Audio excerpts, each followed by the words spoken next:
Hello everyone, the monster ফ্যামিলির পক্ষ থেকে সবাইকে ওয়েলকাম। তো গুড মর্নিং। তো আজকে আমি সকাল সকাল রান্না সেরে নিচ্ছি। তো ছেলে স্কুলে গেছে আর আমি আর স্কুলে আজকে যাইনি, তো সেই কারণে ছেলে স্কুল থেকে আসার আগেই আমাকে সব কাজ সারতে হবে। আর আজকে একটা জায়গায়ও যাব, আর বাড়িতে প্রচুর কাজ হচ্ছে বলে এই যে নোংরা টোংরাও পড়বে, সেই জন্য তাড়াতাড়ি করে রান্না। তো এই যে দেখতেই পাচ্ছ যে আমি আগে রান্না সেরে নিয়েছি। উচ্ছে ভাজা করেছি, বেগুন ভাজা করেছি, আর লাউ দিয়ে মাছের একটুকুনো মাখা মাখা তরকারি করেছি। আর এটা মোটামুটি বিকেল আর দুপুর ছেলের জন্য করছি, আলু পটল দিয়ে আর পনির দিয়ে তরকারি। আর এদিকে দেখো আমার ঘরের কি অবস্থা, মানে যেহেতু ওপরে কাজ হচ্ছে বলে সিঁড়িগুলো দেখতে বিচ্ছিরি লাগবে, মার্বেল বসা আছে সেজন্য ভাঙা হচ্ছে। আর এই যে বললাম যে আমরা একটা জায়গায় যাচ্ছি, তো যাব হচ্ছে আমরা রান্নাঘরের জন্য আর বাথরুমের জন্য টাইলস পছন্দ করার জন্য। তো সেজন্য আমিও যাচ্ছি বাবার সাথে, এই যে আমার বাবাও বসে আছে। তো ছেলেকে অনেকক্ষণ বলেছিলাম যে বাবা খেয়েছিস, একটু শো, কিছুতেই সে শোবে না।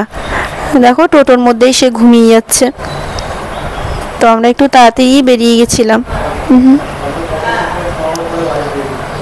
আর চারিদিকটা বেশ এত গরমের পর না একটু হালকা হালকা বৃষ্টি হয়েছিল, বেশ খুব ভালো লাগছিল। আর হালকা হালকা ঠান্ডা ঠান্ডার মধ্যে ছেলে ঘুমিয়েও পড়েছে। আর দেখো এখানে দেখো কিছুদিন পরেই হবে কাশফুল।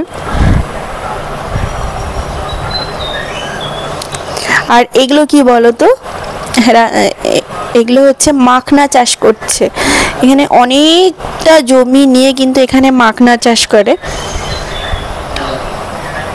প্রথমে বুঝতে পারিনি এটা কি, তারপরে যখন একদিন ওরা যখন চাষ করছিল ওদেরকে জিজ্ঞাসা করি যে এটা কিসের চাষ, মানে শাপলার নাকি, তখনই বলে যে এটা শাপলা না, এটা মাখনা চাষ করছে। কত জমি নিয়ে রাস্তার এক পাশে, মানে দুই পাশে নয়, কিন্তু এই পাশে ধানের জমি আর এই পাশে হচ্ছে মাখনা চাষ করছে। দেখো কি সুন্দর লাগছে না দেখতে। আর জানো তো এই হাইওয়েটা কিন্তু খুব নতুন হয়েছে, মোটামুটি এই 2 বছর হতে চলেছে। পুরো এটা ধানের জমিই ছিল। এই নতুন হাইওয়েটা হওয়াতে সব কিছু মানে খুব তাড়াতাড়ি বা কাছেও হয়ে গেছে সব জায়গাগুলো। যাচ্ছি সব জায়গায় খালি মাখনা চাষই দেখতে পাচ্ছি। তো চলো আজকের ভিডিওটা এইটুকু, ভালো লাগলে লাইক কমেন্ট করো, যারা নতুন দেখছো সাবস্ক্রাইব করো। Bye, take care.